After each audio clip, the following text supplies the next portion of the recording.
Lèvons les mains peu vers le Seigneur et nous allons bénir Dieu ce soir pour ce programme spécial femmes pendant cette semaine de Pentecôte.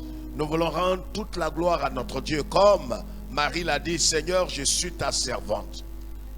Fais de moi ce que tu veux afin que je puisse entrer dans la destinée que tu m'as donnée. La Bible déclare que dans une maison, il y a plusieurs vases.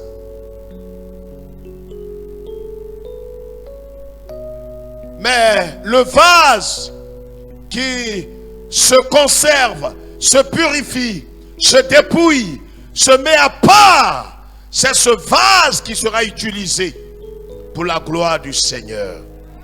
Je prie Dieu que ce Dieu qui t'a gardé pendant cette pandémie, ce Dieu qui a préservé tes pas, ce Dieu qui a pourvu à tes besoins, ce Dieu qui a gardé ta famille,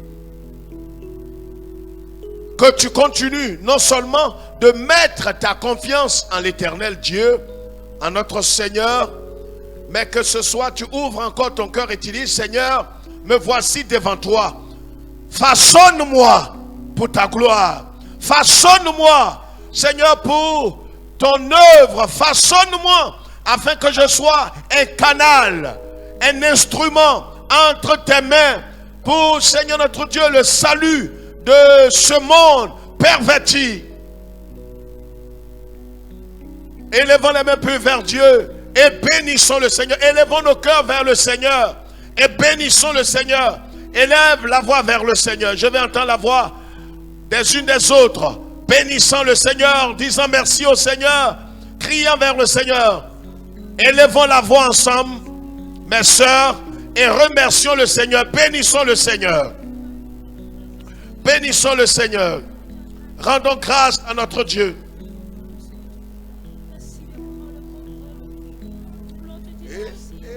Elishama, mon Dieu m'a entendu. Mon Dieu répond toujours. Son nom est Elishama. Elishama.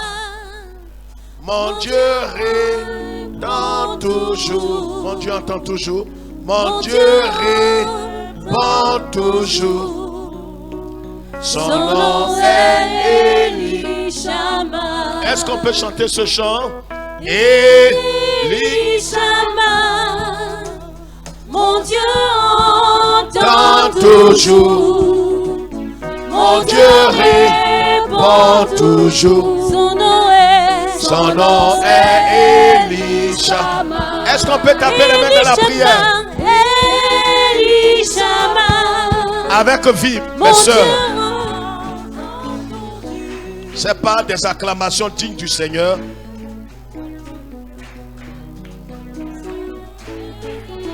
C'est vous qui chantez. Je vous entends.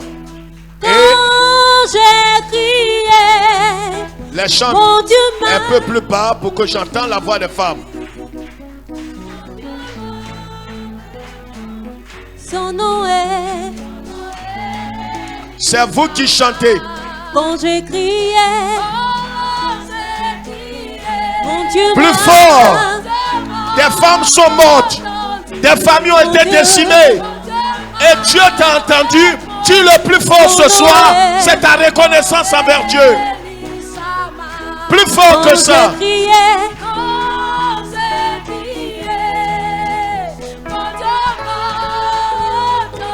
Il m'a répondu. Son nom est. Alléluia. C'est vous qui chantez. Elishama. Elishama. Mon Dieu répond, mon Dieu entend toujours. Mon Dieu répond. Mon Dieu répond toujours. Son nom est Eli. Ensemble. Elishama. Elishama. Mon Dieu entend toujours. Oh. Mon Dieu répond toujours. Son nom est Elishama. Elishama. Elishama. Les femmes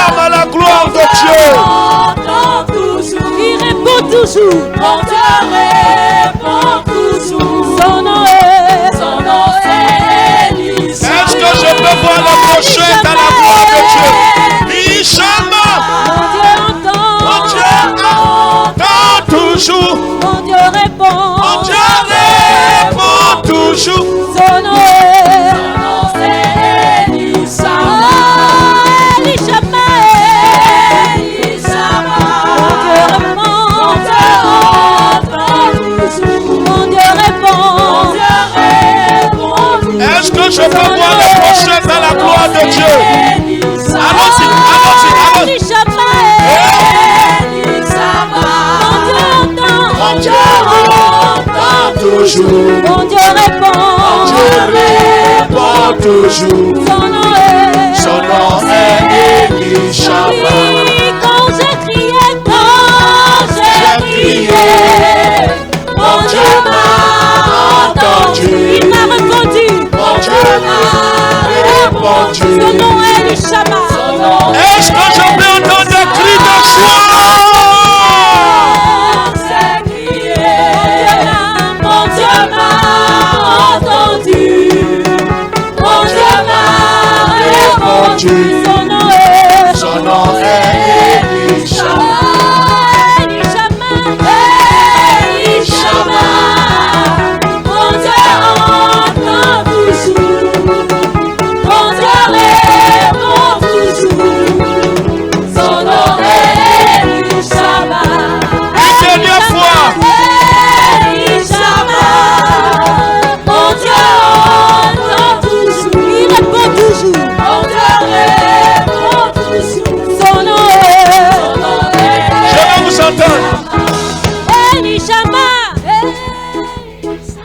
C'est vous qui chantez. Plus fort. Son nom est Elishama. Je vais vous entendre encore. Si Dieu t'a exaucé, Dieu t'a entendu, alors il faut le chanter.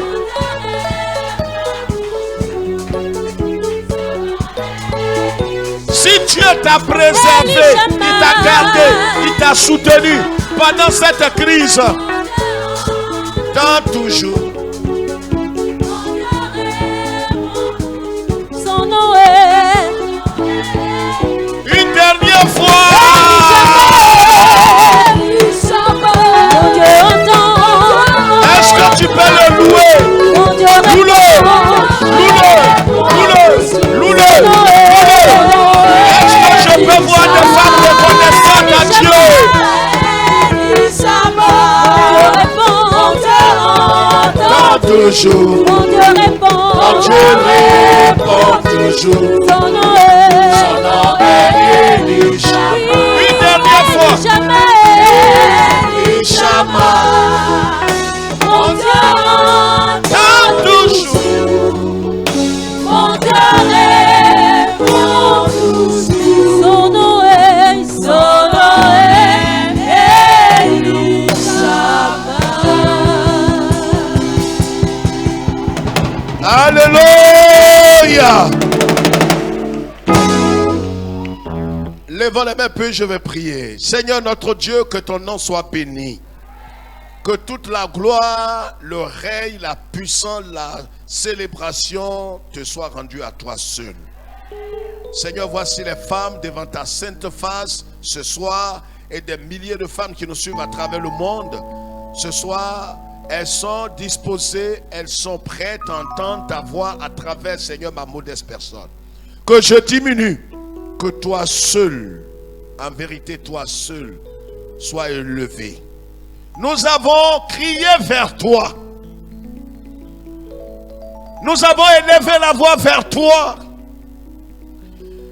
Et tu as entendu nos cris, Seigneur. Tu nous as répondu. Dans les temps de tristesse, dans les temps d'angoisse, dans les temps d'incertitude, nous avons crié vers toi. Et nous pouvons dire aujourd'hui, Elishama, Dieu a eu compassion de nous. Si nous sommes debout, si nous sommes vivants, ce n'est pas par notre force, pas par notre justice, pas par notre capacité, pas par notre beauté, mais par la pure grâce de l'Éternel. Que le nom de l'Éternel donc soit béni. Que toute la gloire, le règne, Seigneur, te revienne à toi seul. Parle à nos cœurs. Amène-nous, Seigneur notre Dieu, davantage à ressembler à ton Fils bien-aimé. Façonne-nous pour ta gloire. Au nom de Jésus-Christ, nous te prions. Le peuple de Dieu dit Amen, Amen, Amen. Avec un tonnerre d'applaudissements à la gloire de Dieu. Veuillez vous asseoir. Merci au chantre. Nous prenons nos Bibles. Je vous salue au nom du Seigneur. Ce n'est pas moi qui dois être ici ce soir à ce programme spécial des femmes pendant cette semaine de Pentecôte. Mais vous savez, nous sommes dans une situation particulière, un événement particulier. Et c'est pourquoi je me tiens ici pour parler de la part du Seigneur à toutes ces femmes que vous êtes et à toutes celles qui nous suivent partout dans le monde. Quelqu'un dit que Dieu soit loué. Luc chapitre 1. Luc chapitre 1.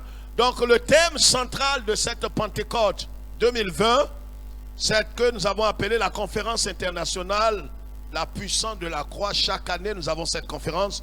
Et cette année, le thème central est tiré du livre de Jean chapitre 11, le verset 48 qui dit « Si nous le laissons faire, tous croiront en lui. » Si nous le laissons faire. Ça veut dire que nous avons une responsabilité de laisser Christ faire pour que, en vérité, ceux qui nous entourent croient en lui et qu'ils voient ses œuvres au travers de notre vie. Et le sous-thème qui est réservé aux femmes qui devait être traité par votre sœur, mon épouse Marie-Chantal Kouabé, qui est un peu convalescente. Donc je me tiens ici pour traiter ce thème ce soir. Le thème donc ce soir, c'est femmes, laisse Christ te façonner pour sa gloire. Quelqu'un ne m'a pas compris. Femme, laisse Christ te façonner pour sa gloire. C'est le sous-thème de ce grand thème qui est si nous le laissons faire, tous croiront en lui. Prenons nos Bibles donc en Luc chapitre 1. On va aller très vite. Luc chapitre 1. Luc chapitre 1, le verset 28 à 38. Ça va être un peu long, mais nous allons lire. Luc chapitre 1, le verset 28. Luc chapitre 1, le verset... Nous lisons à partir du verset 26 et vous allez mieux comprendre.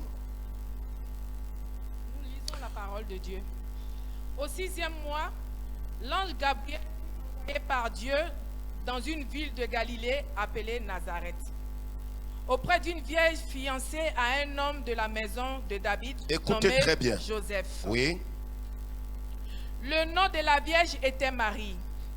L'ange entra chez elle et dit, « Je te salue, toi, à qui une grâce a été faite, le Seigneur est avec toi. » Troublée par cette parole, Marie se demandait ce qui pouvait signifier une telle salutation. L'ange lui dit, « Ne crains point, Marie, car tu as trouvé grâce devant Dieu.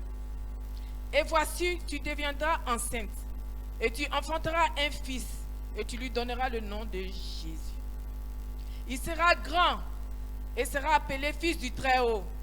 Et le Seigneur Dieu lui donnera le trône de David son père. Il régnera sur la maison de Jacob éternellement, et son règne n'aura point de fin. » Marie dit à l'ange, « Comment cela se fera-t-il, puisque je ne connais point d'homme? » L'ange lui répondit, « Le Saint-Esprit viendra sur toi, et la puissance du Très-Haut te couvrira de son ombre. C'est pourquoi le saint enfant qui naîtra de toi sera appelé fils de Dieu. Voici Élisabeth, ta parente, a conçu elle aussi un fils en sa vieillesse, et celle qui est appelée stérile est dans son 6e mois, car rien n'est impossible à Dieu. » Marie dit, « Je suis la servante du Seigneur, qu'il me soit fait selon sa parole. » Et l'ange la quitta. Amen. Veuillez vous asseoir, mes sœurs, que Dieu vous bénisse.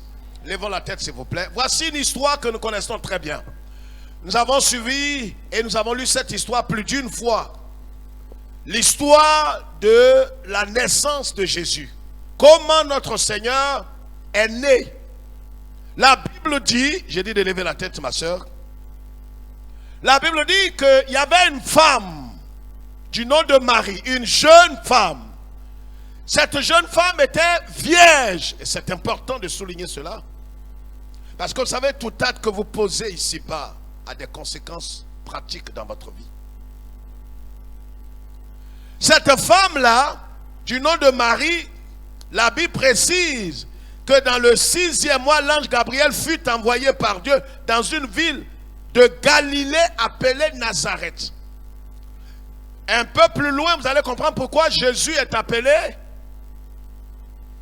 le Nazaréen. Sa maman même était à Nazareth. Cette jeune fille, vous savez, nous sommes en train de comprendre quelque chose de très important. Vous savez, Dieu ne fait rien pour rien. Et on ne devient pas meilleur pour rien. Il y a une responsabilité de l'homme et il y a la responsabilité de Dieu. Nous sommes en train de voir comment, en tant que femme, si nous voulons véritablement comprendre le mystère de Dieu dans notre vie, en tant que femme, si tu veux voir la gloire de Dieu qui n'est suivie d'aucun chagrin, qui n'est suivie d'aucun regret. Vous savez, une femme peut rentrer dans une bénédiction et la bénédiction dans laquelle cette femme est rentrée est suivie et émaillée de regrets et de si je savais. C'est pourquoi le plan de Dieu n'est pas que tu entres dans un miracle ou dans une bénédiction qui sera émaillé de si je savais ou avec un regret. Ça ne sert à rien d'être béni d'une bénédiction qui est enveloppée de malheur.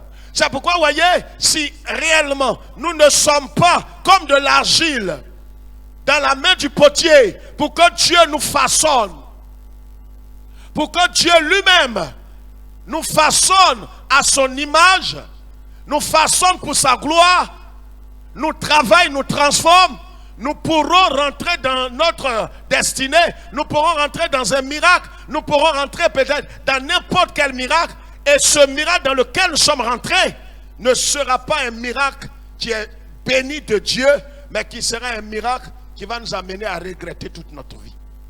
C'est pourquoi, vous voyez, la chose la plus importante, ce n'est pas d'abord ce que Dieu est capable de faire. Dieu, lui, il est capable de tout. C'est pourquoi l'ange a dit ici à Marie, en vérité, rien n'est impossible à Dieu.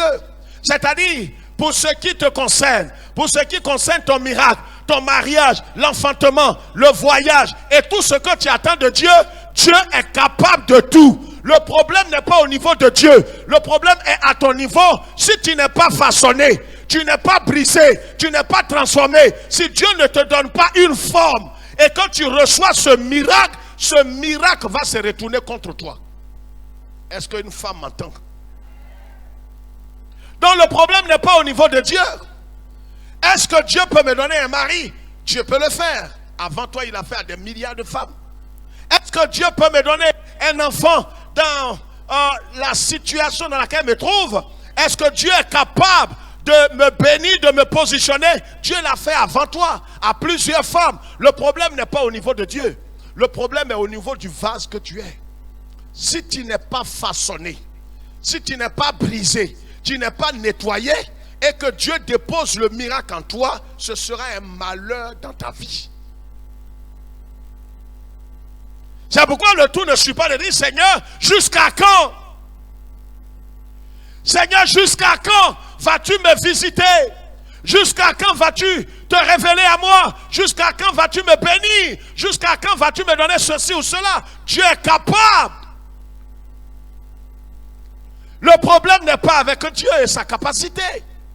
La Bible dit qu'il est omnipotent, omniprésent et omniscient. Ton besoin n'est absolument rien devant le Seigneur. Le vrai problème, est-ce que tu es prêt à recevoir? Le vrai problème, est-ce que tu es prêt à recevoir la visitation de Dieu? Je vais dire à une femme ici qui a l'esprit de Dieu que Dieu connaît ton adresse. Qu'il te soit fait selon ton amen. Amen. Amen. Ce n'est pas de toi je parle forcément. Je parle d'une femme qui sait à l'intérieur de son cœur que Dieu connaît sa maison, Dieu connaît son adresse, Dieu connaît le numéro de ton portable, Dieu sait où tu te trouves. la preuve en est, écoute, la preuve en est que la Bible dit le 6e mois, Dieu a envoyé l'ange Gabriel directement. Quand Gabriel est venu, hey, quand Gabriel ne s'est pas renseigné pour demander où habite une certaine Marie. Je parle à une femme là. Et détache-toi des autres. Je dis, est-ce que je parle à la femme qui a la parole ce soir? On peut être assis ensemble, mais on n'a pas le même esprit. C'est pourquoi si la parole te concerne, dis amen du fond de ton cœur. Ne regarde pas celle qui est devant toi ou quelqu'un d'autre. L'ange ne s'est pas renseigné. L'ange est allé, la Bible dit, regardez, la Bible dit au 6e mois, l'ange Gabriel fut envoyé par Dieu dans une ville de Galilée appelée Nazareth, auprès d'une vierge. L'ange entra chez elle. L'ange s'est renvoyé. L'ange allait se renseigner auprès de qui? L'ange connaît sur toi, lève ta tête. C'est pourquoi, regarde, fais ta main comme ça, essuie tes larmes ce soir. L'ange connaît sur toi. Dieu connaît sur toi. Dieu connaît ton adresse. Autant marqué, l'Éternel qui a visité Marie te visiter. Oh!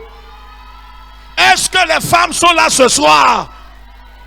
Autant marqué, Dieu, il te visitera. Il connaît sur toi. Il peut ne même pas passer par quelqu'un. L'ange n'est pas passé par quelqu'un. Les gens te diront non, mais si tu n'es pas avec moi, est-ce que Dieu va te visiter? Marie n'était à personne. L'ange est entré directement chez elle. Je prie que ce soit ta portion cette année. Il y a des choses qui sont de l'ordre de Dieu. C'est pourquoi toi, ce que tu dois faire, c'est de te jeter entre ses mains et dire, Seigneur, façonne-moi, brise-moi, terrasse-moi, nettoie-moi. C'est pas, Seigneur, quand tu vas envoyer mon mari, Dieu connaît la date. Seigneur, quand tu vas envoyer mon enfant, il connaît la date. Il connaît déjà le sexe. Seigneur, est-ce que j'aurai une promotion dans cette affaire? Dieu sait ce qu'il est capable de faire. Le problème n'est pas au niveau de Dieu. Le problème, est-ce que tu es prête? Tu te crois prête, mais tu n'es pas prête. C'est pourquoi Dieu veut te façonner. Tu dis, mais Seigneur, il y a longtemps tu m'avais brisé 3 fois. Non, on t'a brisé, mais la pandémie a fait que tu t'es reconstitué. L'animosité est revenue dans ton cœur. La haine a poussé racine. La convoitise, la jalousie, les rancœurs sont venus, sont revenus. Ils ont repris leur position. Toi qui bénissais le Seigneur et qui donnais toujours raison à Dieu, parce que tu sais que ce que Dieu fait, c'est pour un but. Aujourd'hui, tu boudes Dieu, mais tu ne sais pas qu'en boudant Dieu, tu es en train de te tuer. Parce que Dieu, lui, va te tuer. On ne boude pas Dieu. Il a toujours raison.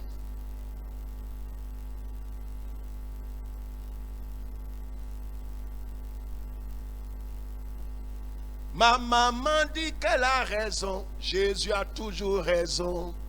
Qui a raison? Jésus a toujours. Oh, qui a raison? Jésus a toujours. Vraiment, qui a raison? Oh, Jésus a raison sur ta vie. Même s'il fait tout ce qu'il est en train de faire, que tu appelles, il fait mal. Il faut dire, il a raison. Il ne fait pas le mal. Il ne fait que le bien. C'est le bien là, nos yeux ne voient pas bien. Et on appelle ça le mal. S'il ne t'a pas façonné, et quand il voudra te façonner, écoute, il n'avertira pas ceux qui sont autour de toi.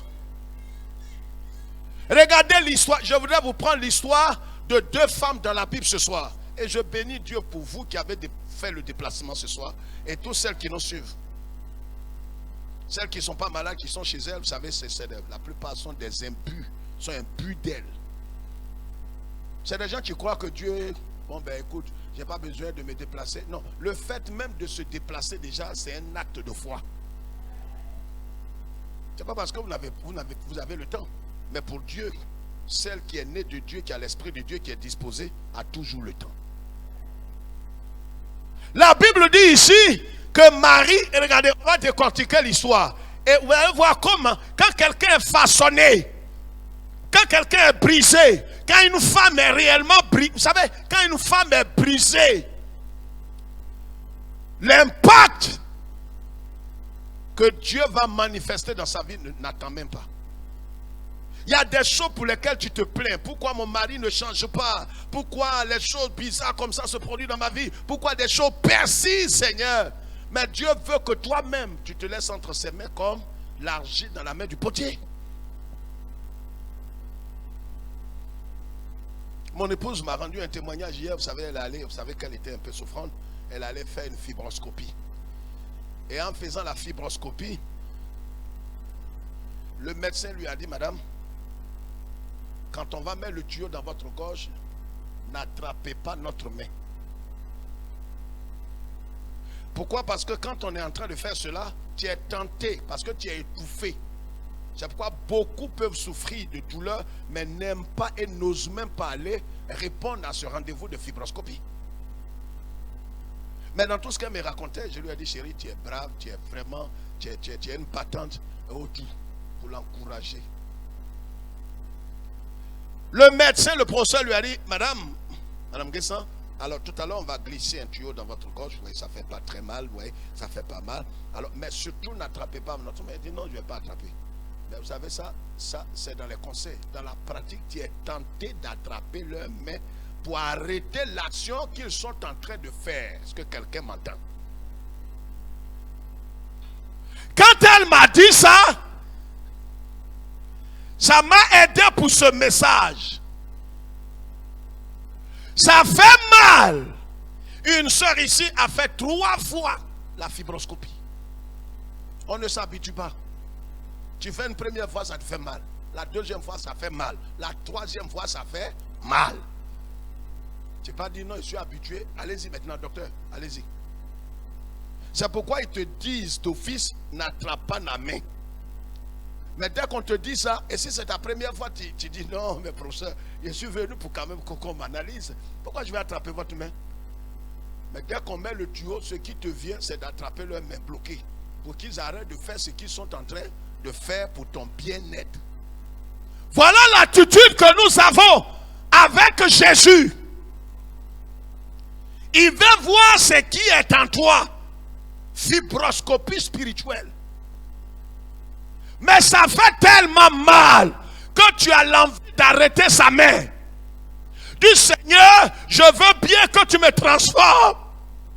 Mais Seigneur, tu vois, mon mari qui me traite de salope, de prostituée. Je veux bien, je suis morte, Seigneur. Je suis morte, mais quand même, publiquement comme ça, mon mari me traite. Non, c'est fibroscopie là. Ta main là a disparu là. Ton amène t'a avalé ça derrière casque là. Je peux tout supporter. Je peux tout supporter. Sinon m'humilier publiquement. Ça c'est trop. Mon mari a dépassé les bornes. Il n'a pas dépassé. On va mettre un tuyau dans ton ventre. Tu dis tu as cru. Tu dis le Seigneur t'a secouru. Maintenant il y a quelqu'un que Dieu envoie pour te tester. Quand ils ont mis le tuyau dans sa gorge, son réflexe était d'arrêter la main du professeur. Le professeur lui avait déjà dit, madame, je vous ai dit de ne pas m'arrêter. Il dit, mais je n'arrive pas à respirer. On dit, respire par les narines. Ils n'arrêteront pas parce qu'ils veulent atteindre un but. Tu souffres. Ils veulent te guérir, te soigner. Et c'est pourquoi le moyen qu'ils doivent utiliser, ils ne peuvent pas arrêter ça, même si tu as mal. Frère, bien-aimé sœur, ce soir, voici ce que Dieu fait pour nous. Regardez ce que Dieu va faire avec Marie, la mère de notre Seigneur. Je vous l'ai dit, voyez, tout ce que Dieu utilise sur cette terre, dans son royaume, c'est des choses, des hommes qu'il a brisés.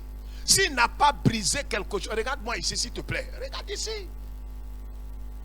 Ce que Dieu ne brise pas, il n'utilise pas. Tu ne seras d'aucune utilité dans ton foyer, dans ton service et dans l'œuvre de Dieu si Dieu ne t'a pas brisé. Tout ce que Dieu utilise, c'est ce qu'il a brisé. Et ce qu'il brise, c'est ce qu'il bénit. Dieu ne bénit pas quelqu'un qui n'est pas brisé. Quand il a rencontré Jacob, qui veut dire voleur, usurpateur, avant de lui donner le nom d'Israël, qui veut dire vainqueur des nations, il a lutté avec Jacob, il a brisé la jambe de Jacob. Il a dépouillé Jacob de son moi, de tout ce qui est usurpation, colère, animosité, vol. Dieu ne pourra jamais traiter quelque chose d'éternel avec toi tant qu'il ne t'a pas vidé. C'est pourquoi des soeurs peuvent être dans la présence de Dieu. Tu peux avoir un mari, mais tu n'auras pas un homme selon le cœur de Dieu. Le fait d'avoir un mari dans ta vie ne veut pas dire que tu es heureuse. Demande à certaines là. Donc le tout ne suffit pas d'entrer dans un foyer, mais c'est d'entrer dans le plan de Dieu pour ta vie. Et pour ce faire-là, il faut que Dieu te façonne. Il faut que... Oh, Dieu ne contraint personne. Pour qu'il te façonne, il faut que tu te jettes entre ses mains. Vous allez à l'hôpital, vous voulez faire une injection. Les mêmes médecins là vous diront toujours. Qu'est-ce qu'ils vous disent? La première chose, il faut faire quoi? Il faut rester tranquille. Or, les médecins ne font que soigner le corps. Donc, celui qui soigne l'âme et l'esprit, quand il veut faire son œuvre, il te dit, il faut rester tranquille. Or, pour rester tranquille, il faut que tu renonces à ton honneur. On a un programme spécial des femmes. Je suis le seul garçon ici, en tout cas, pour qui intervient. Quand les femmes ici, vous allez voir les gynécologues. Tu n'as pas allé voir le gynécologue et dire, bon, vraiment, gynécologue, ferme tes yeux, ferme tes yeux. C'est que c'est ton mari qui va devenir ton gynécologue. Et même, je me suis renseigné depuis près de 30 ans, 35 ans de ministère. Je me suis renseigné dans le monde entier, partout dans le monde. J'ai demandé, est-ce que même les gynécologues, là, quand leurs femmes ont des problèmes, ils préfèrent confier leurs femmes à d'autres gynécologues. Parce que tout ce qu'il va donner comme verdict, là, sa femme ne va pas croire. Donc il faut un autre gynécologue.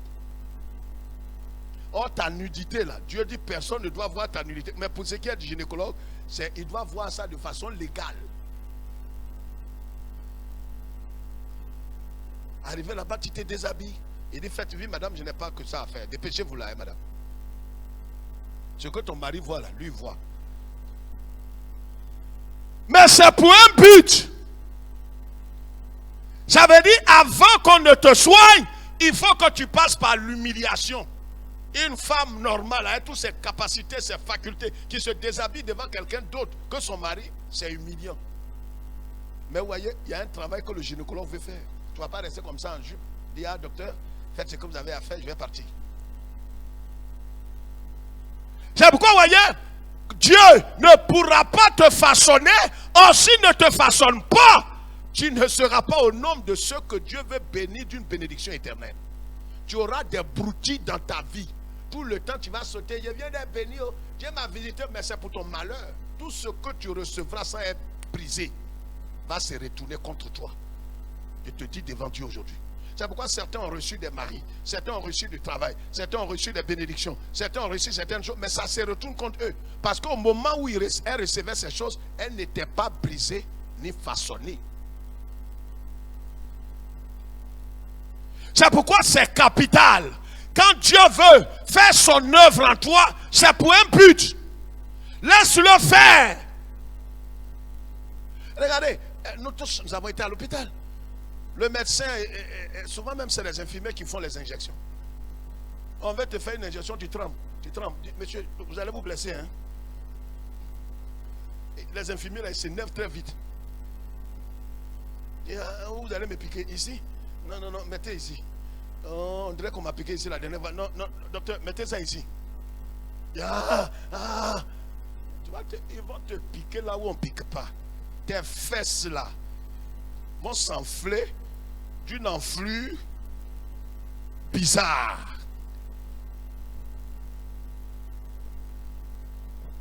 Dis frère, comment tu sais tout ça?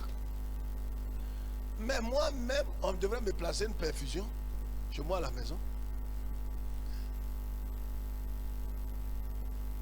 L'infirmier là m'a dit, pasteur, mettez votre bras là tout droit et ne bousculez pas votre main. On va chercher votre veine. En cherchant veine, il ne cherche pas comme ça. Il cherche en piquant.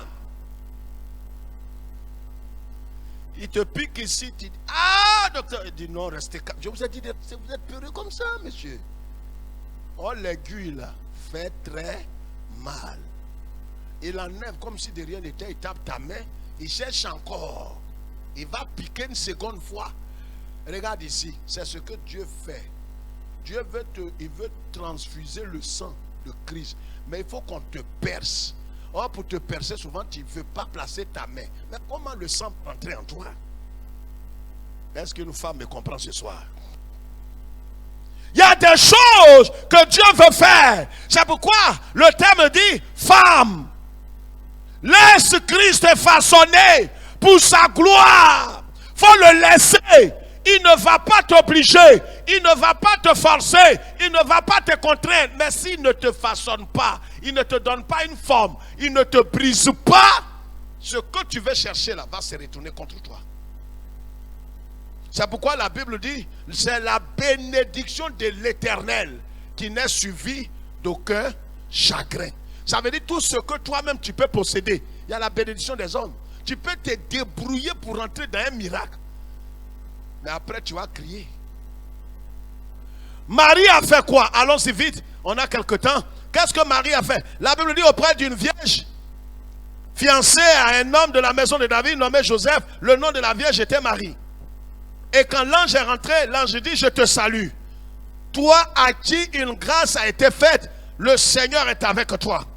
Troublé par la parole, Marie dit quoi? Marie se demande ce que pouvait signifier une telle salutation. Et l'ange lui dit, ne crains point, Marie. L'ange connaît son nom. Alléluia. Là où tu es assis ce soir, je ne suis pas en train de te flatter. Le ciel connaît ton nom. Regarde comment elle dit amen. Pasteur, je ne peux pas croire. Le Seigneur connaît mon nom. Pourquoi mon célibat l'a dû comme ça?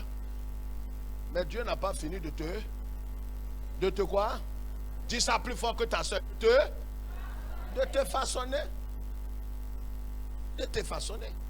Tu dis, mais ma soeur qui s'est mariée là. Mais Dieu, il a un projet sur chacun.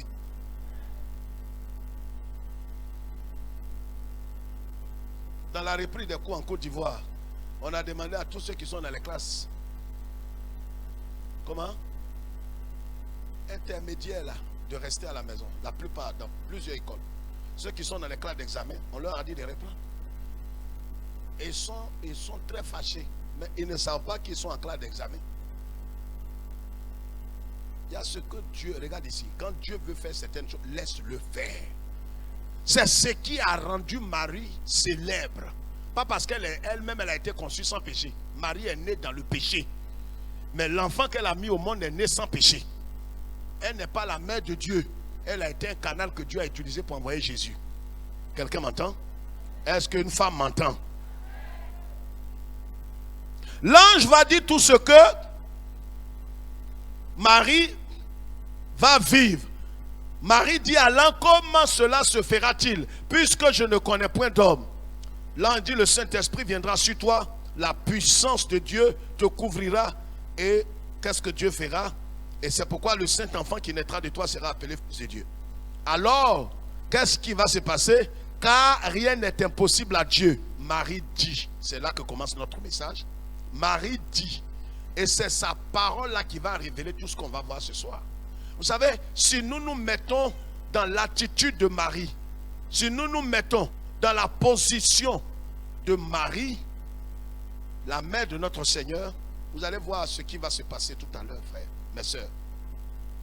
Quand l'ange a dit à Marie, tu vas enfanter un fils, Marie a répondu à l'ange, mais comment cela sera-t-il possible? Je ne suis que fiancée. Regardez ici, mes sœurs, je ne suis que fiancée. En étudiant ce texte-là, Dieu m'a dit pas mal de choses. Dieu, il fait des choses sans demander l'avis de certaines personnes qui te sont proches. Je vais vous montrer ça ici ce soir. quand Dieu sera en train de te briser, pour te brocarder, ne dis pas, mais ma soeur qui est à l'église là, laisse-la. Dieu a un programme sur chacune. Si pour toi à commencer, c'est comme à l'hôpital. Je vous ai raconté l'histoire de mon époux tout à l'heure pour la fibroscopie. Ils étaient deux. Il y avait un homme et puis mon épouse. Elle est allée depuis 6h30. Le médecin est venu. Mais le premier qui est entré là, depuis 1h30, il est encore dedans. Donc quand c'est comme ça, ça suscite quoi? L'inquiétude et la peur. Tu dis, mais c'est quoi on fait dedans? Or, la fibroscopie même se fait en 5 ou 10 minutes. Mais le monsieur est couché dedans depuis 1h30. Ça fait peur. Je ne fais qu'appeler parce qu'il est allé avec ma fille aînée Victoire. Il dit non, je ne peux pas aller là-bas. Allez-y, j'appelle. Mais je suis à la maison, mais je ne suis pas tranquille aussi. J'appelle, Victoire, ta mère est rentrée maintenant. Elle dit non, le monsieur qui est rentré depuis 7 heures là, il est encore dedans. Hey! C'est quoi ils font? On te dit que quand ils ont fait ça, tu peux perdre connaissance. On te fait coucher quelque part. Mais les médecins ne craignent pas parce qu'ils savent qu'après cette action-là, ils vont localiser le mal et ils vont l'anéantir. Mais voyez, le processus fait mal. C'est ça, ma soeur. Dieu là, il veut casser tes ailes. Tes ailes qui font que tu es orgueilleuse, imbu de toi. Quand on parle, tu parles. Or, Dieu, lui, il attend de finir avec toi, te nettoyer. C'est-à-dire, un temps viendra où, même avant que tu ne rencontres l'homme de ta vie, même quand il va te dire bonjour, avant de répondre, tu mets 35 secondes. Or, à l'état actuel, quand quelqu'un te dit bonjour, dis bâtard, imbécile. Tu as vu quoi sur moi? Tu as vu sur quoi sur moi? C'est-à-dire ta réponse même déjà repousse même le plus dur des hommes. Mais Dieu, il n'est pas ému. Dieu n'est pas déçu. Il sait qu'il va te bénir avec un homme. Et avant que l'homme là ne vienne, regarde, plus tu lui donnes la latitude de le faire, plus ça raccourcit le temps de ton mariage. Est-ce qu'une femme m'a compris? Je parle de mariage selon le Seigneur. Je ne parle pas de trouver un garçon.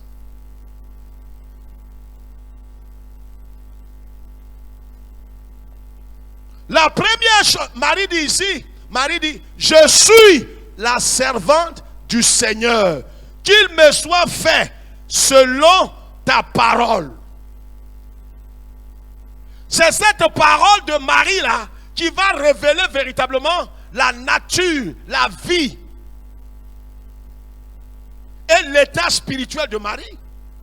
Elle n'a pas dit, je suis la fiancée. Vous savez, chacune veut se présenter. Chacune d'entre vous veut étaler son titre, sa position. Mais ce n'est pas nécessaire. Vous savez, quand Dieu t'a brisé, regarde ici quand je parle. Quand Dieu t'a brisé, il t'a opéré. Il a nettoyé tes intestins. Il a nettoyé ton cœur dur, tordu, méchant, pervers. Ceux qui sont autour de toi vont se demander, j'ai dit, qu'est-ce qui t'est arrivé? Nous tous sommes des chrétiens, on sert Dieu, mais pour toi là, tu es devenu. J'ai dit, qu'est-ce qui t'est arrivé? Tu es trop, comment tu es devenu calme comme ça, tu es effrayant. Depuis on parle, tu n'as même pas dit un mot. Avant ce temps-là, que Dieu ne te rencontre,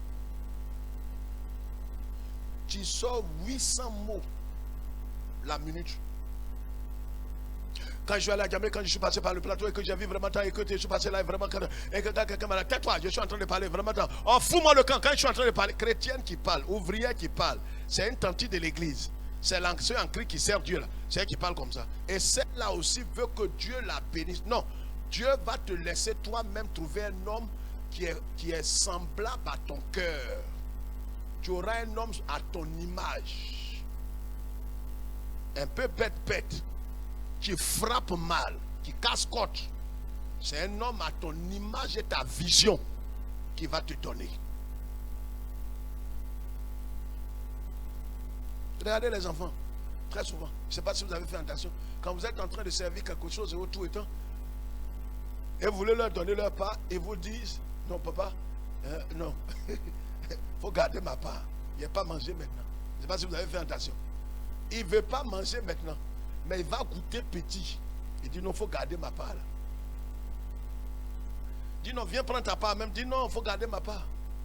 Parce qu'il sait que s'il mange ça maintenant, le soir, quand tout le monde sera à table, il va avoir faim. Il y a des choses, ne te presse pas. Dieu qui t'a créé et qui t'a amené dans ce monde, qui a permis que tu sois vivante jusqu'à cette heure, il sait ce qu'il fait. Ton problème est que tu es plus pressé et il y a des choses qui sont rentrées dans ta mentalité, ta cervelle, qui t'ont dit non, en même temps est mieux. Tu vois, tu deviens vieille et bats-toi, bats-toi. Utilise tous les moyens. Non, regarde, la Bible dit un morceau de pain sec avec la paix et la volonté de Dieu est mieux qu'un bœuf gras avec l'amertume, avec quoi? Avec la colère de Dieu sur toi. Si tu rentres dans quelque chose, comme il a dit à Balaam, Balaam a dit à Dieu, lui a dit ne va pas. Il dit je vais partir. Quand il a vu l'argent, il a vu les trésors, il dit Dieu, si tu dis ne va pas partir, tu te trompes, il va partir. Ça on appelle ça la volonté permissive. Dieu te permet de faire certaines choses, mais il n'est pas à toi. Il a dit à Moïse, il faut partir. Va délivrer mon peuple. Moïse a dit, Dieu, tu ne viens pas et moi je n'irai pas. Moi je ne peux pas affronter Pharaon. Il y a des fois où à cause de la dureté de ton cœur, Dieu peut te laisser rentrer dans un miracle, mais il n'est pas à toi. C'est pourquoi laisse-le te façonner. Jusqu'à ce que tu dises, Seigneur, non pas ma volonté, mais ta volonté soit faite. Car en vérité, je ne suis que ta servante. Je ne suis que ta servante. Je ne suis que esclave du Seigneur. Pas ma volonté, pas mon désir, pas mon honneur, pas ma raison, Seigneur. Mais pour se dépouiller de ces choses, c'est ça mourir. C'est synonyme de mourir. Te débarrasser de ton honneur, te débarrasser de ta raison, te débarrasser de ta gloire, c'est pas facile. Mais regardez Marie, vous allez voir dans son attitude. Je vais souligner au moins 5 points et vous allez noter, et vous allez comprendre comment Marie est arrivée à dire je ne suis que ta servante. Et regardez, une fille de la maison de David. Je ne sais pas si vous avez compris quelque chose. C'est parce que la Bible dit.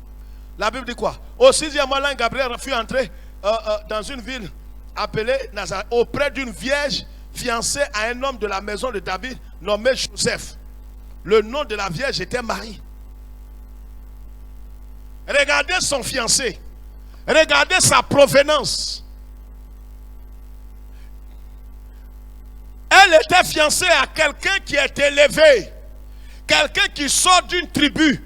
Quelqu'un qui est lié au roi parfait d'Israël. C'est comme si on disait que toi, jeune fille, tu es fiancée à qui? Au fils du président des États-Unis. C'est un honneur. C'est-à-dire partout où tu vas passer, tu vas démontrer par ton attitude que tu n'es pas n'importe qui. Mais tu ne sais pas que tu ne sais pas que tu es en train de te retarder et que Dieu va faire quelque chose qui va te ramener à la carte de départ. Est-ce que je me fais comprendre? Elle était fiancée. Mais regardez ici le paradoxe. Dieu n'est pas allé voir Joseph pour dire Joseph, comme tu es fiancé, je vais faire quelque chose avec ta fiancée. L'ombre du Seigneur va couvrir ta fiancée. Elle va mettre au monde un enfant. Et après avoir mis au monde un enfant, elle va te revenir. Et puis vous allez vous marier. Non, regarde ici. Il y a des choses que quand Dieu entreprend de te façonner, ça va passer par l'humiliation et la raillerie des hommes. C'est pourquoi Dieu ne va pas avertir Joseph. Dieu va permettre à ce que Marie affronte le regard des hommes. En Israël, si tu es fiancé et que du jour au lendemain on te voit enceinte, la première attitude qu'on doit adopter, c'est de te lapider. Tu es une prostituée, on doit te tuer. Je voudrais que ce soir, vous ouvrez votre esprit, mes sœurs. Dieu, il ne parle pas en vain. S'il y a certaines choses dans ta vie qui résistent, pose-toi la question. Ça n'a rien à voir avec le cordon de ta mère, ta grand-mère, à quitter dans ces bêtises. Le problème est à ton niveau. Quelle est ta responsabilité dans le processus de transformation? Est-ce que tu es prête à laisser Dieu aller là où en temps normal tu n'as jamais permis à Dieu de mettre la main? Est-ce que tu peux permettre à Dieu de mettre le doigt sur ton caractère, sur ta vie, sur certains domaines de ta vie, pour qu'il t'enlève cette épine de ta vie? Tu ne pourras pas aller dans le sens où Dieu bénit d'une bénédiction qui n'est suivie d'aucun chagrin si tu ne lui donnes pas la latitude de te transformer, de te briser. Marie, c'est pourquoi le premier point, gagner du temps. Premier point, quand on s'unit ici, on a vu Marie, la crainte de Dieu. Marie craint Dieu. Il faut écrire ça. Laisse les autres qui ne veulent pas écrire. Toi, il faut écrire. Marie craint Dieu. Voyez, si Marie ne craignait pas Dieu, vous savez, la première attitude qu'il faille développer dans votre vie, si réellement vous voulez être à la gloire de Dieu, transformer à la gloire de Dieu, il faut craindre Dieu. Si je ne crains pas Dieu, je vais refuser tout ce que Dieu va me proposer. La crainte de Dieu sous-entend que je suis prêt à obéir au Seigneur. C'est pourquoi la crainte de Dieu est le début de tout bon miracle, de tout miracle durable, de tout ce que Dieu bénit. La crainte de Dieu, Marie craint Dieu. C'est pourquoi quand l'ange l'a salué, la Bible dit qu'elle a sursauté, elle a dit, mais qu'est-ce que ça veut dire cette salutation?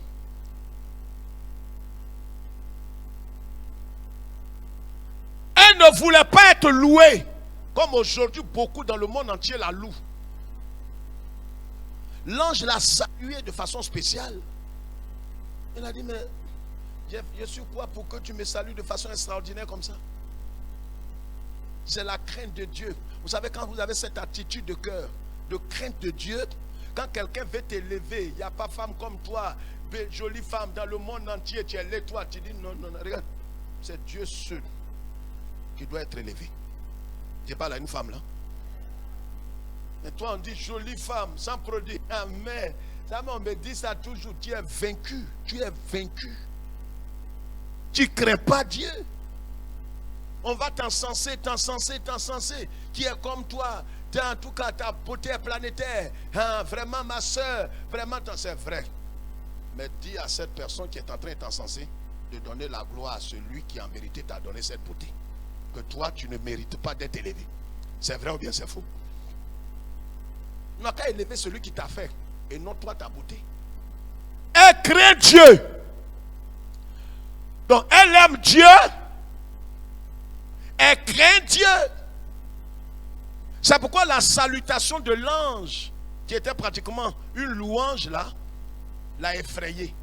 Le deuxième élément,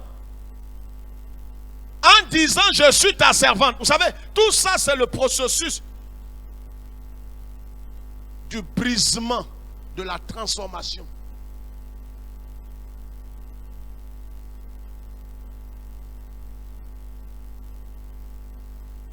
Quand on rentre dans ce processus-là, du façonnement, Dieu va te façonner.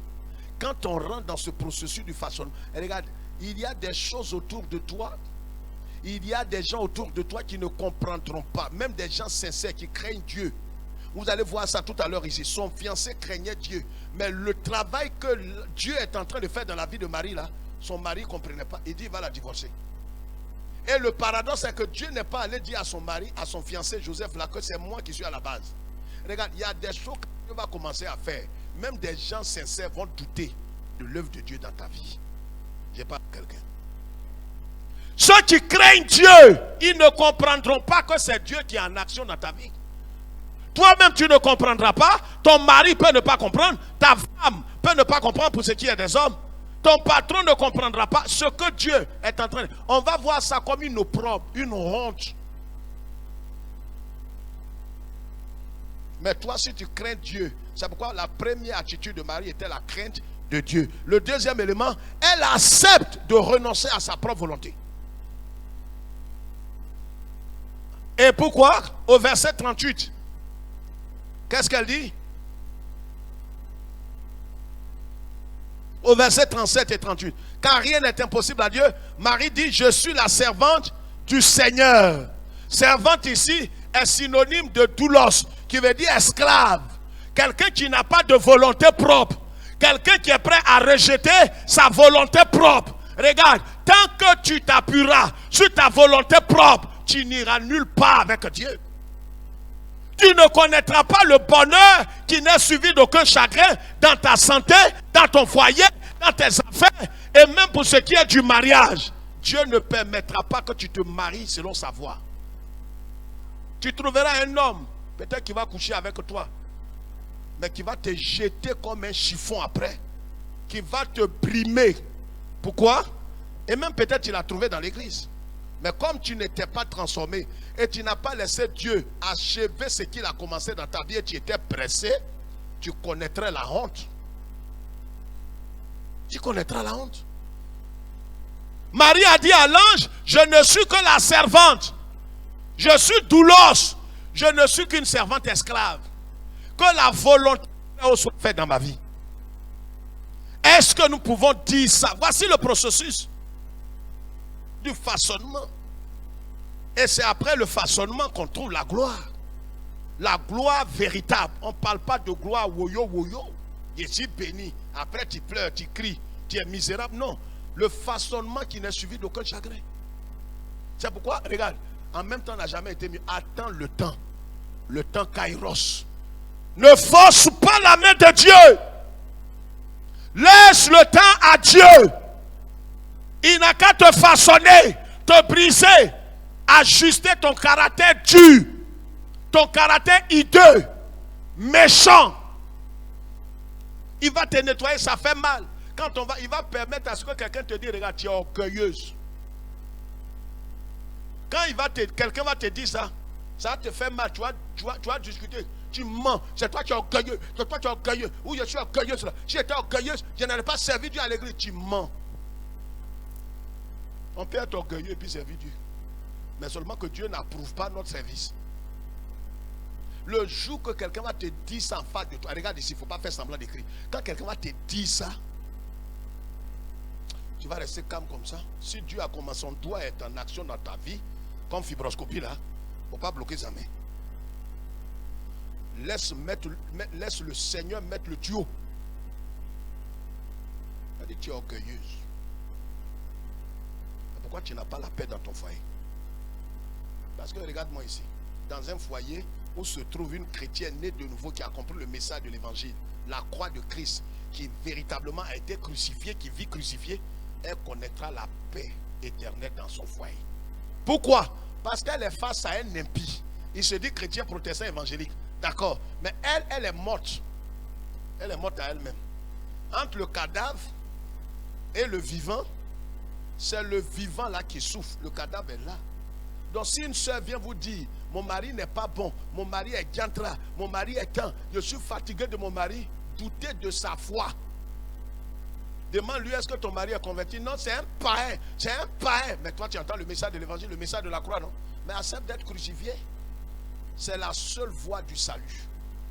Tu n'acceptes pas d'être crucifié. Tu as été crucifié avec Christ. Quand Christ mourait, tu es mort en Christ. Tu es mort par son corps.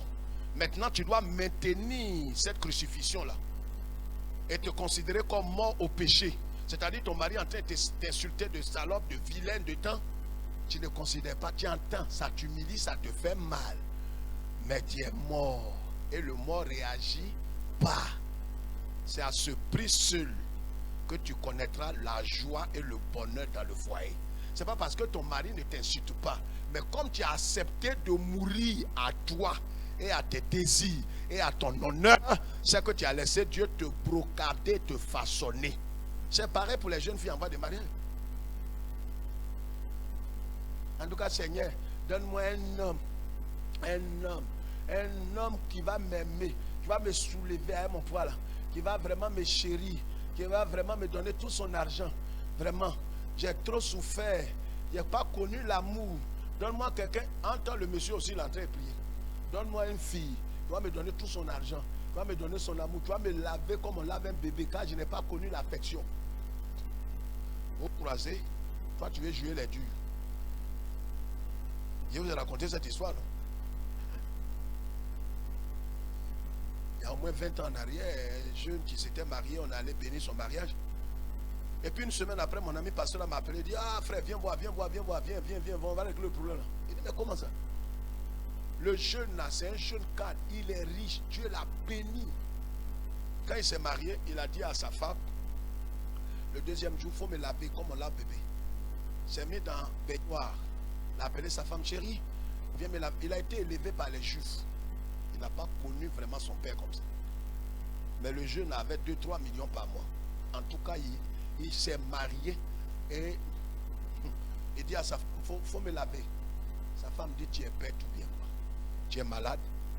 Tu es bébé?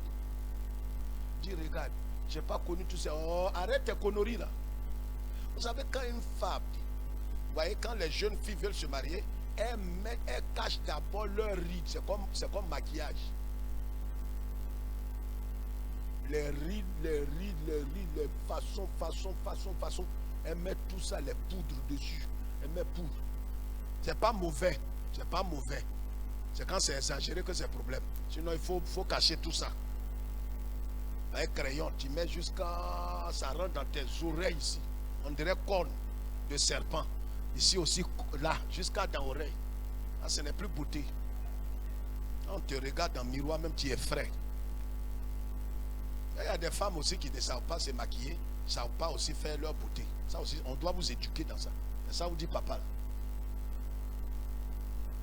Petite histoire là, comme la sœur là, à l'école de mariage, elle n'a pas accepté de renoncer à sa vie.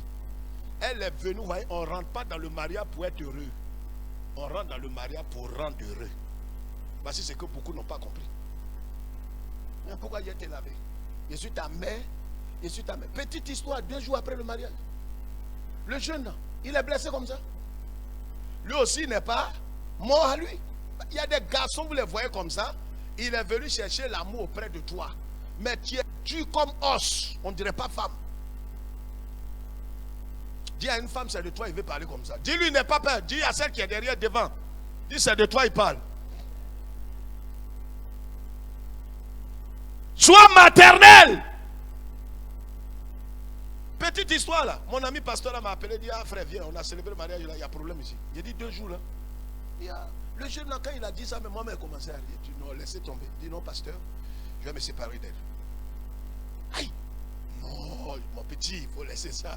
Moi, j'ai riais. Affaire là était sérieusement sérieuse. Il a laissé la fille. J'ai dit, je vous dis devant Dieu, quand avant d'entrer dans les liens sacrés du mariage, le mariage est une institution divine. C'est tellement sacré que si tu n'es pas façonné, brocadé, lavé, nettoyé, on n'a pas fait ta fibroscopie. Quand tu vas rentrer là, tu vas sortir en même temps. Pour entrer, il faut que tu rentres cadavre.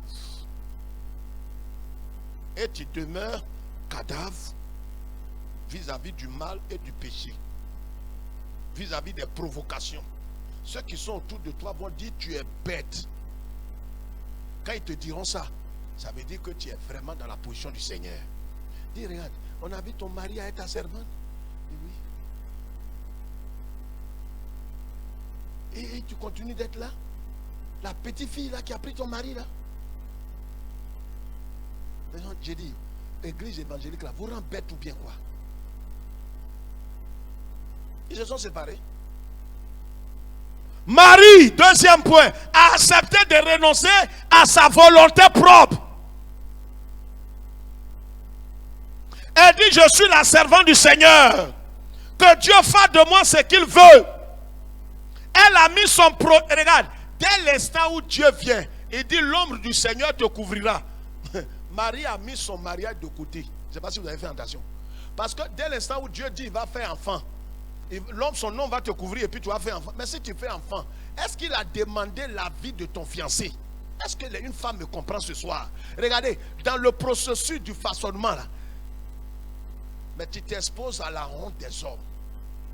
Ça ne dit rien à Dieu. Hein?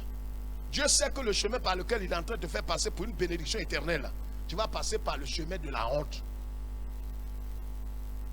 Marie, en acceptant le projet de Dieu sur sa vie, elle a décidé de ranger sa volonté. Elle a renoncé à sa volonté. En renonçant à sa volonté, elle a renoncé à son projet de mariage. Vous allez voir la suite que Joseph, qu'est-ce qui va se passer? Quand Joseph va apprendre qu'elle est enceinte, il va décider de la répudier. Et c'est en songe que Dieu va parler à Joseph pour dire non, ta femme n'a pas commis adultère. Que l'homme du Seigneur a fait quoi? La couverte. Et c'est pourquoi elle est enceinte. Mais dans tout ça, c'est que Marie est une femme qui craint Dieu. Une femme, l'une des vertus qu'on voit dans la vie de Marie, c'est la discrétion divine. Regarde, Marie aurait pu raconter ça à Joseph. Si elle avait dit ça à Joseph, que Joseph, j'étais là, et puis il y a un ange qui est rentré dans ma maison, et qui m'a dit, je te salue Marie, et que vraiment que l'homme du Seigneur va me couvrir, que je vais faire un enfant, et que l'enfant là sera un enfant divin, et que l'enfant là sera le fils de Dieu, et que vraiment, regarde, quand tu parles comme diarrhée, et Dieu t'a pas dit de parler, tu vas toi-même gâter ton affaire. Voici ce qui a brisé la vie de plusieurs soeurs, a brisé la vie de plusieurs mamans. Est-ce que ce que tu es en train d'exposer là, Dieu t'a donné la permission d'exposer? Même dans l'église. À peine un frère dit, je vais prier avec toi, ça va raconter à toutes ses copines tordues là. Elles n'ont pas de valeur spirituelle. Elles n'ont pas véritablement d'éthique. Elles n'ont pas vraiment de confidence. Tu leur racontes tout ça. Hein, le frère Bokati dit, il veut de moi. Bokati dit, il veut de moi. Mais celle à qui il parle, comme elle n'est pas convertie, qu'elle est tordue à l'intérieur d'elle, va l'appeler Bokati. Dans toute l'église là, c'est Bokati qui a vu. Bokati. Oh, laisse-moi te parler. Est-ce que c'est Bokati, c'est l'homme? Mais comme toi-même, tu es mal affermi, tu es tordu à l'intérieur de toi, et que tu n'as pas laissé Dieu te laver. Quand on lave l'habit là, vous voyez comment on frotte.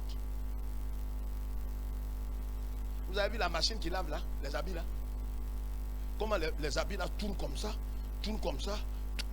la machine là, elle brocade ça. C'est pourquoi si ton habit là n'est pas façon, ça sort de pressing, c'est délavé. Ta bouche là, regarde-moi, c'est de toi je parle, ta bouche là, ferme ça. Cette semaine de Pentecôte là, répands-toi, ferme ta bouche. Il y a des choses que Dieu veut accomplir dans ta vie. Tu étais dans le processus. Mais il n'a pas fait. Marie, vous croyez que Marie allait dire à Joseph que l'ange est rentré chez moi, blablabla, que je vais faire un. Mais si elle avait dit ça, pourquoi Joseph a décidé de rompre avec elle quand elle a vu la grossesse? Est-ce que vous comprenez ce que je suis en train de dire? C'est qu'elle n'a pas dit. La Bible même dit que Marie gardait toutes ces choses. C'est les bonnes choses qu'il faut garder dans son cœur. Affaire même qui a commencé n'est pas allé loin. Les gens se retournent et disent, voilà ton Bokati là qui arrive. Il est sapé, on dirait tout paille. Bokati. Je ne sais pas comment ma soeur l'a aimé bancal comme ça là. Jésus. Garçon est fini dans l'église. Ça, ce n'est pas les démons qui font ça. C'est ton immaturité. Comme tu n'as pas été façonné là, ça se retourne contre toi. Mais comme tu es malhonnête, tu ne dis pas que non, Dieu, je te demande pardon parce que je n'ai pas laissé ta main me façonner, me briser. Vous voyez, quand tu es brisé, tu ne parles pas comme diarrhée. Tu parles quand Dieu te dit de parler. Est-ce que quelqu'un me suit ce soir? Est-ce que tu comprends le message? Parle-moi encore. Même s'il y a un truc sur ta bouche, il faut bien parler. J'ai dit, est-ce que ce soir tu comprends le message? Je vais entendre la main enfin. Marie a renoncé à sa vie. Elle a renoncé à sa volonté. En disant je suis ta servante, elle a mis son projet de mariage. Est-ce que tu es prêt à mettre ton projet de côté? Regardez, quand Dieu veut te façonner, mets ton projet. Je vais marier blanc, je vais marier noir.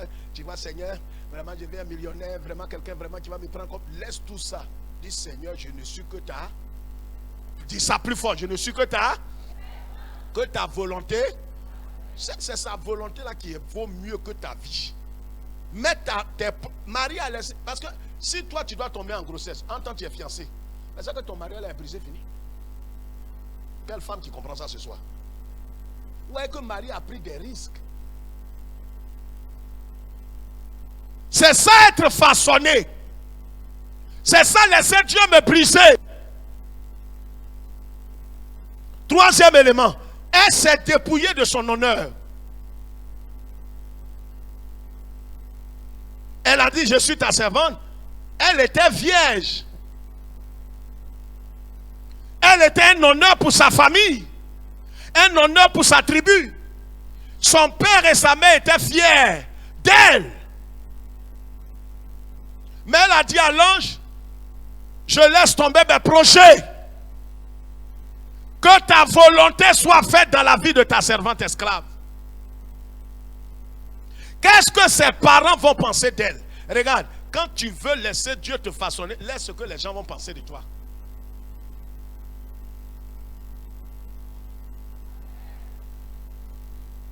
Seigneur, tout ça là, c'est quel visage je vais montrer aux gens? Seigneur, Seigneur, c'est pas être orgueilleuse. Quel visage tu vas montrer? Tu dois à quelqu'un?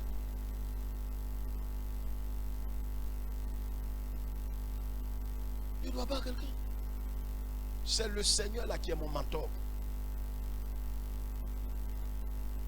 Le problème des femmes aujourd'hui, pourquoi beaucoup ont des problèmes dans leur foyer, problèmes dans leur famille, problèmes. Est-ce que nous avons laissé Dieu nous brocader, nous laver?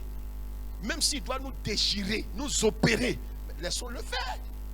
Sinon, tout ce que tu vas avoir comme miracle, bénédiction va se retourner contre toi. Ce sera un malheur déguisé. Ça n'a rien des épreuves. Hein. Il y a des épreuves où Dieu peut te faire faire. C'est différent de châtiment que Dieu met sur toi. Marie s'est dépouillée en acceptant d'être la servante du Seigneur, mais elle venait de mettre un trait. D'abord, surtout, tu es vierge, tu ne connais pas garçon. Et puis un coup comme ça, tes parents te voient enceinte. Mais c'est une honte. Ta maman même pourra plus aller, où ça? À la fontaine. Regarde, il y a des chemins, le chemin que Dieu va emprunter pour te bénir à la fin là. Le chemin l'a fait honte. Chemin, mais toi, tu veux, Seigneur, vraiment, en tout cas, il faut me traiter doucement. Je ne suis pas, sinon tu vas me tuer. Tu vas me tuer. Dans ça là, s'il a dit non, là, il est devenu comment dans l'église? Mais Dieu lui-même sait que tu n'es pas prête. Qu'est-ce qu'il est devenu dans le village? Mais il s'en fiche. Dieu n'est pas allé voir les parents de Marie. Hein. Il n'est même pas allé voir Joseph, son fiancé. Quand Dieu veut traiter, c'est toi qui es le problème. Il traite avec toi. Il ne demande pas la vie de tes parents, ni de tes connaissances. Regardez les soeurs, par exemple, qui vivent aux dépens de la caution des autres. Hein, ma soeur, vraiment, tu es ma copine. Voilà un homme qui vient de moi. Ce n'est pas mauvais, hein, mais souvent tu n'es pas sage. En tout cas, ce que tu vas décider là, moi tu es ma soeur. Ce que tu vas décider là, c'est sur ça que je vais m'aligner. C'est vrai ou bien c'est faux? Répondez-moi au lieu de ça se fait ou ça se fait pas. C'est comme tu n'es pas mûr. Aujourd'hui tu appelles ça je souffre trop. Tu m'as dit allonge ta bouche, tu allonges tes pieds, je ne comprends pas ma vie. Je sais Dieu, mais je suis toujours célibataire, stérile, je ne comprends pas ma vie, tout est mélangé, nyangami dans ma vie. Seigneur, je t'ai fait quoi? Tais-toi! On est dans le mois de l'esprit. Humilie-toi comme Marie et dit Seigneur, j'ai dépassé les bornes. J'étais trop humilié.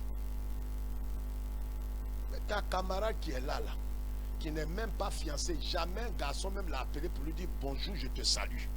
Et tu lui dis que toi, quelqu'un veut t'épouser.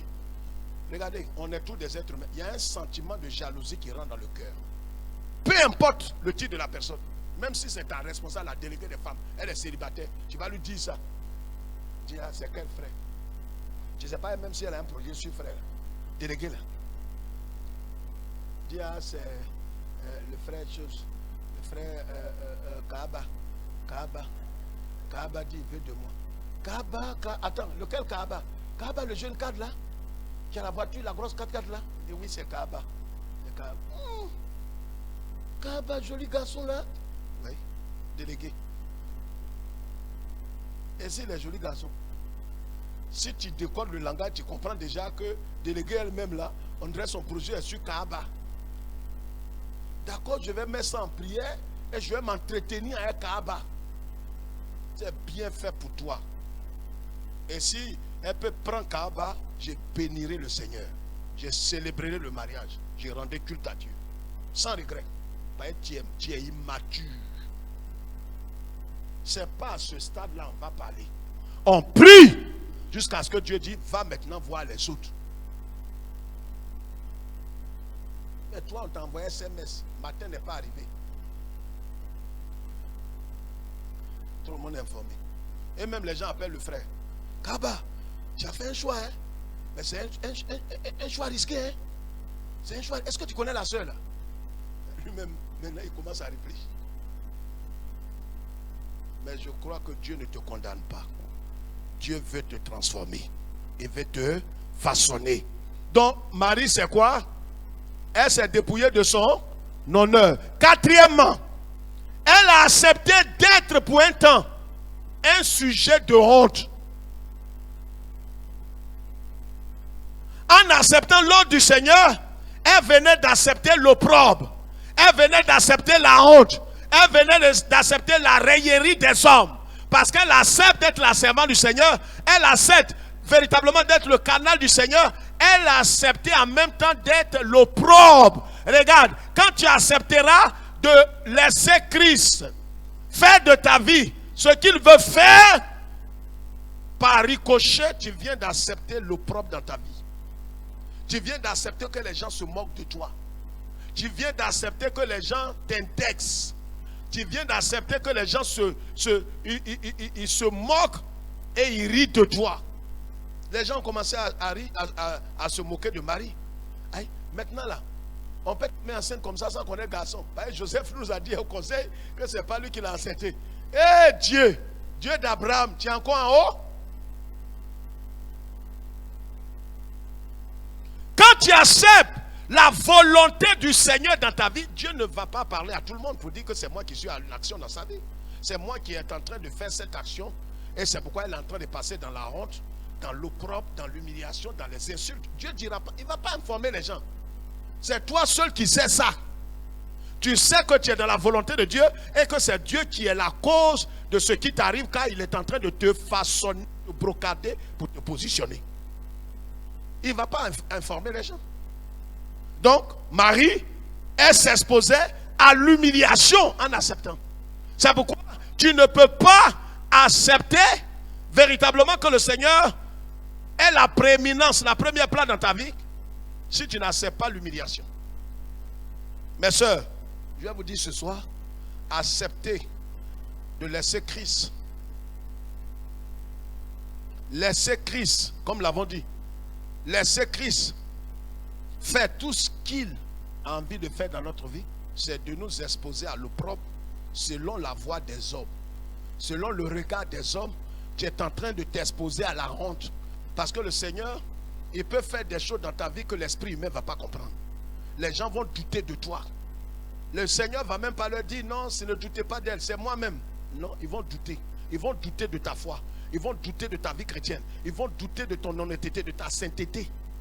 Mais tout ça, le Seigneur permet parce qu'il sait ce qu'il est en train de faire comme chirurgie dans ta vie. Si tu acceptes ça, tu vas voir qu'après, les mêmes qui t'ont boudé, c'est les mêmes qui viendront bénir Dieu pour ta vie. Est-ce que je parle à une femme ce soir? Elle sera humiliée par les hommes. Elle sera calomniée. Elle sera accusée d'infidélité. Elle va s'exposer à la lapidation, à la mort.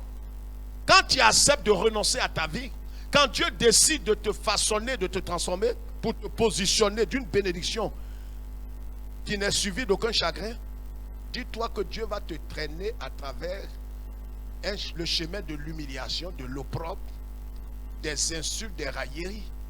Les gens iront jusqu'à dire, j'ai dit, oh, toi tu es vraiment chrétienne. Et ça c'est une chrétienne, même une responsable ou bien un pasteur qui va te demander.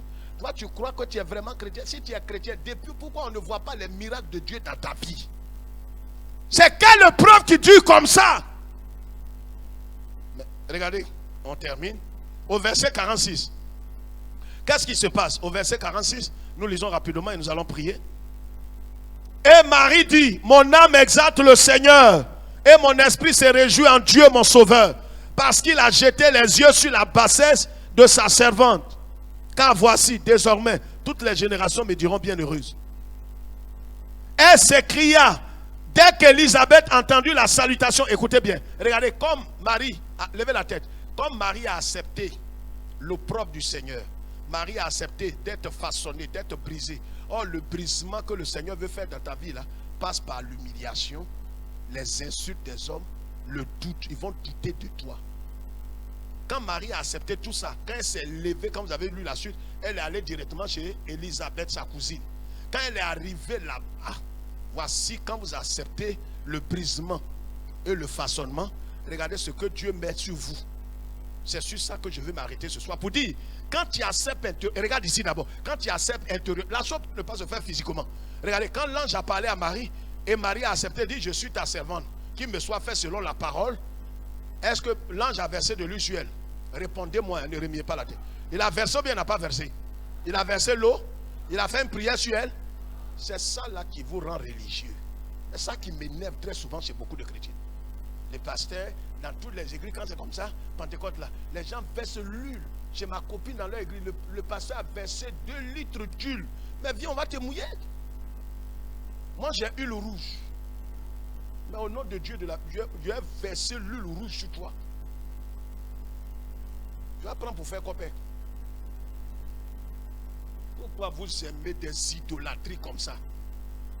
Quand on simplifie l'évangile, ça ne vous plaît pas. Ça veut dire que l'huile la marche. La Bible dit, quand vous voulez prier pour un malade, vous voulez faire ça. Mais ça ne veut pas dire que c'est ça qui est Dieu. Quand l'ange a parlé, Marie s'est levée net, elle est allée chez sa soeur Élisabeth. Quand elle est arrivée là-bas, regarde, le fait qu'elle ait obéi, regarde ici, je vais m'arrêter dans 2 minutes. Le fait qu'elle ait obéi, elle s'est levée, elle est allée directement chez Élisabeth selon l'esprit du Seigneur, parce que c'est l'ange qui lui a dit qu'Élisabeth est déjà enceinte depuis 6 mois. Elle n'est pas allée pour faire papato, pour dire à Élisabeth, toi tu es vieille là, tu es ma cousine, et puis tu ne fais pas enfant là. En tout cas, là il m'est apparu, que ma vie va être transformée. Non. Comme l'ange lui a parlé d'Élisabeth, c'est pour ça qu'il est allé là. Parce que les deux là sont dans le même mystère. Une vieille de 80 ans qui va faire enfant, et puis une jeune fille vierge, une vieille maman stérile qui va faire enfant, et puis une jeune fille vieille qui va faire enfant. C'est 2 mystères.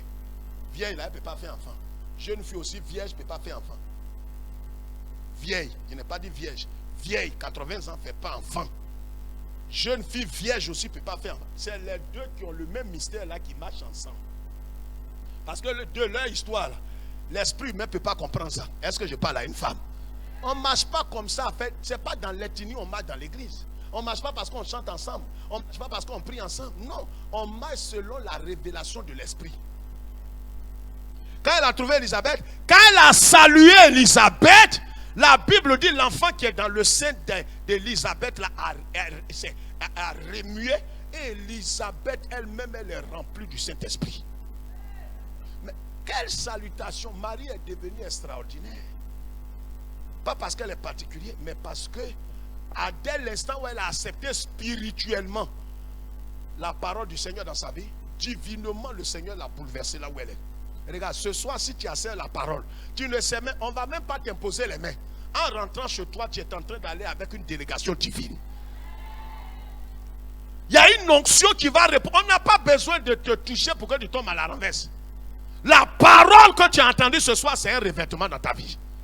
Quand Marie a entendu la parole, quand elle est partie, quand elle a salué Élisabeth, Élisabeth a commencé à parler en langue, prophétiser.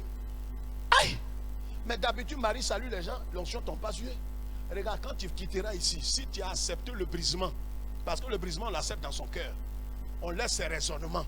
Pourquoi Dieu, pourquoi Dieu, pourquoi Dieu? Dieu, tu as toujours raison. C'est moi qui ai tort.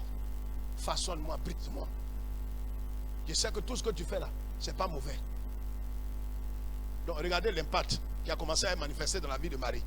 La première grâce qu'elle a vue, le premier signe, après avoir accepté l'opprobre, la honte et le brisement, c'est que quand elle a prononcé une parole de salutation, l'onction est descendue sur Élisabeth. Regarde, il y a des choses que Dieu va t'utiliser à faire si tu acceptes le brisement. Si tu acceptes d'être façonné, il y a des choses qui vont changer. Amen. Amen. Amen. Ce soir, ceux qui nous suivent, ce n'est pas seulement en France comme la dirigeante l'a dit tout à l'heure, en Italie, aux États-Unis, au Canada, en Afrique, partout dans le monde, même en Asie, les gens nous suivent. Quelqu'un nous a appelé de la Chine. On bénit le Seigneur partout où vous nous suivez. Voici le message de Dieu. C'est un programme spécial des femmes. Si nous acceptons que le Seigneur nous façonne, nous brise, nous serons des vases d'honneur. Nous serons des canaux d'honneur. Dieu va faire des choses extraordinaires dans notre propre vie et dans la vie de ceux qui sont autour de nous. On va se tenir debout. J'ai plus le temps de parler d'Abigaël. Vous pourrez lire ça chez vous, 1 Samuel 25, verset 22 à 32. 1 Samuel 25. Vous pourrez lire ça. Abigaël aussi. Vous allez voir que c'est une femme extraordinaire qui était brisée, façonnée. Et c'est pourquoi plus tard, elle qui était mariée à un faux type, il s'appelle Nabal. Dieu lui a fait une grâce particulière, deviendra la femme du roi David. Regarde, si tu acceptes l'humiliation, quand vous allez lire l'histoire de Abigaël, vous allez comprendre qu'elle s'est humiliée. Elle est descendue de son âne pour se prosterner devant David, qui est l'image de Christ. Quelqu'un qui n'est pas brisé ne peut pas faire ça. Je n'ai pas d'aller te prosterner devant les hommes. Mais si vous lisez l'histoire d'Abigaël, vous allez comprendre le mystère qui est caché derrière sa vie. Comment elle deviendra la femme du roi d'Israël. Levez les mains pures, nous allons prier.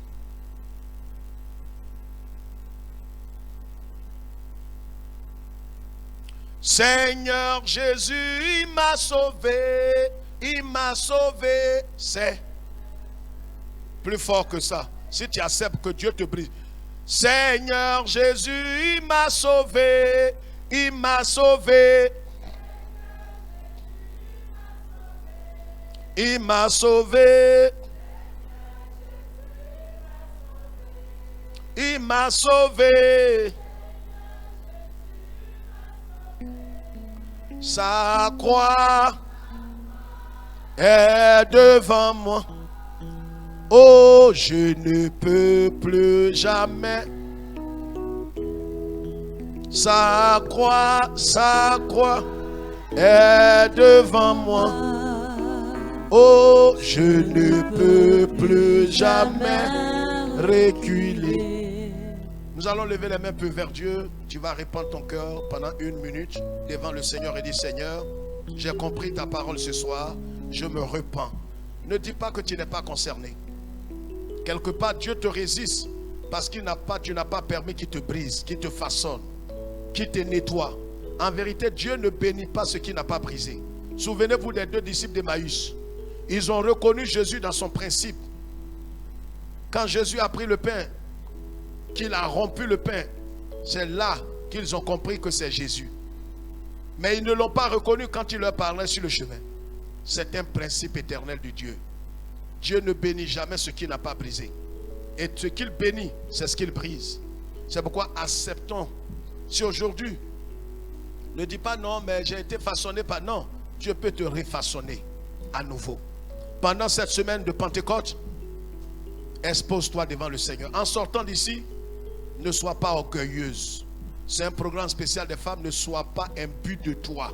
Humilie-toi et dis: Seigneur, je me suis retrouvé dans ce message. Je sais pourquoi tu m'as résisté. Je vais adopter l'attitude de Marie. Je vais accepter l'opprobre, la honte des hommes sur ma vie. Pourvu que toi, Dieu, tu me transformes à ton image et tu me repositionnes. Seigneur, nous te bénissons ce soir. Nous te rendons grâce. De la même manière que tu as touché Marie. Et Marie ne pouvait pas ouvrir la bouche et dire: je suis ta servante. Si elle n'avait pas renoncé à sa vie, elle n'avait pas renoncé à son honneur, elle n'avait pas renoncé à sa dignité. Aujourd'hui, plusieurs femmes, Seigneur notre Dieu, sont sous le joug de l'esclavage, simplement parce que de la honte, de l'humiliation, parce qu'elles n'ont pas accepté véritablement l'opprobre de Christ dans leur vie. Elles n'ont pas accepté le processus de la transformation, du brisement. La haine est revenue.